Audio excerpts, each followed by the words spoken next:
कारखानदारीला नवसंजीवनी प्राप्त करून देणारा मराठी माणूस. साखर कारखाने बंद पडताय, कामगारांना पगार नाही, शेतकऱ्यांना बिलं नाही, अशा बातम्या रोज येत असताना एका व्यक्तीने मात्र आपल्या असामान्य दृष्टिकोनातून आणि चोख व्यवस्थापनातून साखर उद्योगाला नवसंजीवनी प्राप्त करून दिली आहे. बाबूराव बोत्रे पाटील, पुणे जिल्ह्यातील सर्वसामान्य कुटुंबात जन्माला आलेला एक ध्येयवादी तरुण.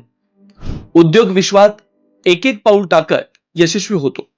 साखर कारखानदारीचा बारीक अभ्यास करतो आणि जर योग्य नियोजन केलं तर शेतकऱ्यांना, कामगारांना सुखी आणि समाधानी ठेवून देखील कारखाने फायद्यात चालवता येतात हे सिद्ध करतो. आपल्या ओंकार शुगर ग्रुपच्या माध्यमातून एक दोन नव्हे तर तब्बल 15 साखर कारखाने यशस्वीरित्या चालवतोय.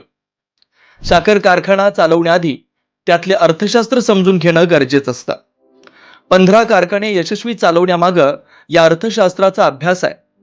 अनेक ठिकाणी कारखाने बंद असल्यानं हजारो शेतकऱ्यांना, शेकडो कामगारांना अनंत अडचणींना सामोरं जावं लागत होतं.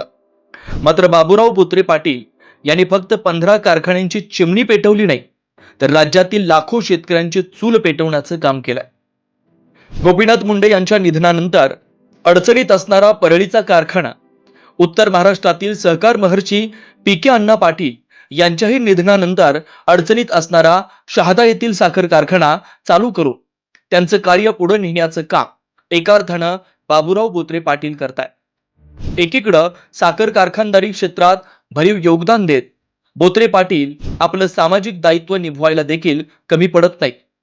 नुकतेच त्यांनी मराठवाड्यातील पूरग्रस्तांच्या मदतीसाठी ओंकार शुगर ग्रुपच्या माध्यमातून 1 कोटींची मदत मुख्यमंत्री सहाय्यता निधीला दिली आहे. ओंकार ग्रुपच्या माध्यमातून सातत्यानं आरोग्य, शिक्षण, रोजगार या बाबतीत महत्वपूर्ण योगदान देण्याचं काम करताय.